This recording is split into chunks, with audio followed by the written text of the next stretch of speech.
প্রিয় দেশবাসী, এখন বিএনপি কঠিন বিপদে, সেই সম্পর্কে আজকের বিষয়ে আলোচনা হবে। বিএনপি 237টি আসনের প্রার্থী ঘোষণা দেওয়ায় এখন কঠিন বিপদে আছে। এর মধ্য দিয়ে বিএনপির স্থায়ী কমিটির একজন নেতা সালাহউদ্দিন আহমেদ, তিনি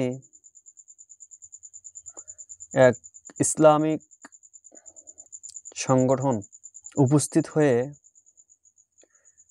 যে কথা বলছেন যে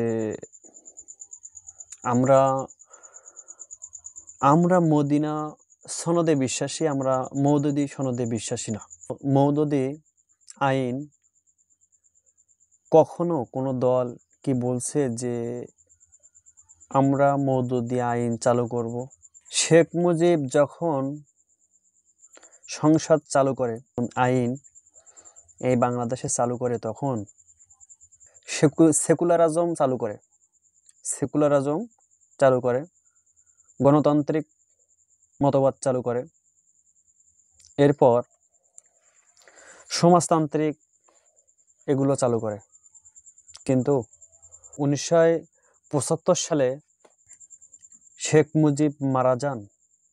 তখন সেনা প্রধান ক্যাপ্টেন জিয়াউর রহমান দেশটির প্রধান হিসেবে ঘোষণা হয়। তখন এদেশের নতুন কিছু সিস্টেম চালু করছিল। সেকুলারিজম,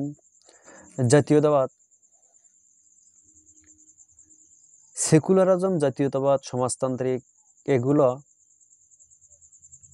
ধর্মকে দূরে সরিয়ে রাখে। রাষ্ট্র একটা জিনিস আর সমাজতান্ত্রিকটা আরেকটা জিনিস। রাষ্ট্রের সাথে ইসলামকে দূরে সরিয়ে রাখতো। কে রাখছে? শেখ মুজিব রাখছে। শেখ মুজিব তো আসলে একটা কুলাঙ্গার ছিল। তাই যদি না হতো, তাহলে ইসলাম, তখনই যদি শেখ মুজিব ইসলাম কায়েম করতো ওই দেশে, সংবিধানে যদি ইসলাম তুলতো, তাহলে আজকে ওই হানাদার বাহিনীর হাতে মরতে হতো না। কারণ একটাই, যে মির্জাফরকে পাকিস্তান থেকে নিয়ে আইছে, সেই মির্জাফরই শেখ মুজিবকে মারছে। আর এটার দোষ সম্পূর্ণটাই চাপাইছে জামাতের উপর।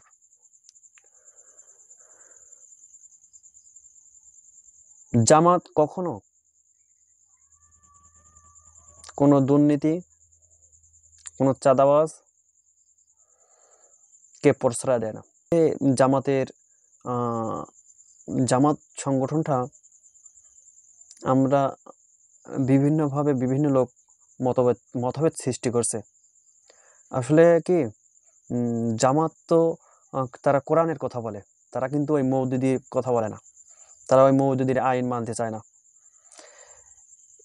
এটা একটা দল, একটা গোষ্ঠী, এটা জামাতের মাথার উপরে চাপ দিয়ে দিছে, যেন সে যে কোনো একটা ইস্যু দিয়ে তো তাদেরকে দমাতে হবে। একজন যদি রক কাটে, তার মুখে যদি দাড়ি থাকে, তাহলে সে জামাত। এটা ঠিক না, আগে প্রমাণ দিতে হবে। রবীন্দ্রনাথ ঠাকুরের মুখে তো দাড়ি ছিল, কিন্তু তিনি যে অকাজগুলো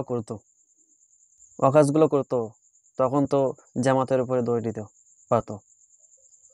তখনও তো জামাত ছিল, কিন্তু সে হিন্দু বলে আর জামাতের উপরে সেই দোষটা আসেনি, না হলে দোষ দিত। যে জাতীয় সঙ্গীতটা পাঠ করি,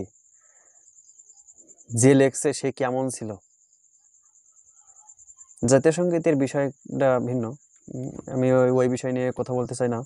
ধর্মনিরপেক্ষতা বা সেকুলারিজম, যারা ধর্মকে রাষ্ট্র থেকে আলাদা করে রাখতে চায়, যারা ধর্মকে রাষ্ট্রে কাজে লাগায় না, সংসদে তোলে না, তারা কখনো টিকে থাকতে পারেনি। ফ্যাসিস্ট আওয়ামী লীগ যেভাবে নির্যাতন নিপীড়ন করছে, জুলুম করছে, বিএনপিও নির্যাতিত দল, জামাতও নির্যাতিত দল। এই নিয়ে হলো বেশি আমি করতে চাই না। দুইটাই নির্যাতিত দল বাংলাদেশে, কিন্তু এদের ভিতরে এখন বিভিন্ন মতভেদ সৃষ্টি হয়েছে, কেন জানি না। মাথার তাজ হলো কোরআন, আল্লাহর আইন। সালাউদ্দিন সাহেব যদি মদিনা সনদ বিশ্বাস করে, তাহলে কি ক্ষমতায় এসে কি রাজতান্ত্রিক করবে? যেমনভাবে শেখ হাসিনা ছিল, তিনি কিভাবে বলে যে আমি মদিনা সনদে বিশ্বাসী? বিএনপির এই সালাউদ্দিন আহমেদ অনেক জ্ঞানী, অনেক মেধাবী, কিন্তু এভাবে এই কথা কোথায় দাঁড়াবে এটা বুঝতে হবে। কেননা মদিনা সনদ, মদিনার যে রাজনীতি, সেটা যদি চালু করে তাতে আমরা খুশি, কিন্তু সেই রকম দেশপ্রেমিক, সেই রকম দেশের জন্য কাজ করতে হবে। শুধুই বললে হবে না যে আমি মদিনা সনদে বিশ্বাসী, মওদুদি সনদে বিশ্বাসী না। এদেশে কেউ কখনো এই মওদুদির আইন চালু করতে চায়নি। জামাত সংগঠনটা মওদুদি এর প্রতিষ্ঠাতা, এটা মানা যায়, কিন্তু মওদুদির আইন বাংলাদেশে কেউ চায় না, জামাতের লোকই চায় না। মওদুদির আইন তো তার কোনো ইচ্ছাকৃত আইন না, কোরআনের আইন, সেটাকে প্রতিষ্ঠা করার জন্য তিনি লড়ছে। তাহলে কোরআনের আইন তো মদিনার সনদ, পেঁয়াজ তো ওখানে লেগে গেছে।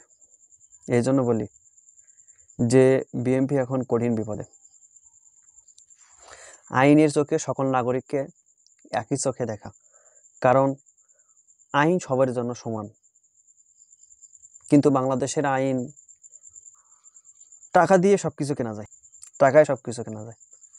এই দেশ স্বাধীন হওয়ার পর দুইটি দল, বড় দল, একটা হলো আওয়ামী লীগ আর একটা হলো বিএনপি। কিন্তু আওয়ামী লীগ এমন কাজ করছে বিগত 15টি বছর, মানুষকে হয়রানি, জুলুম, ফাঁসি, ক্রসফায়ার, এইভাবে তারা চালাই আইছে। শেষ পর্যন্ত জনগণ জুতা পিটা করে দেশ ছাড়া করছে। কিন্তু আমরা চাই না যে বাংলাদেশে ওই রকম আর কোনো দল আসুক। সকলের জন্য শুভকামনা করি।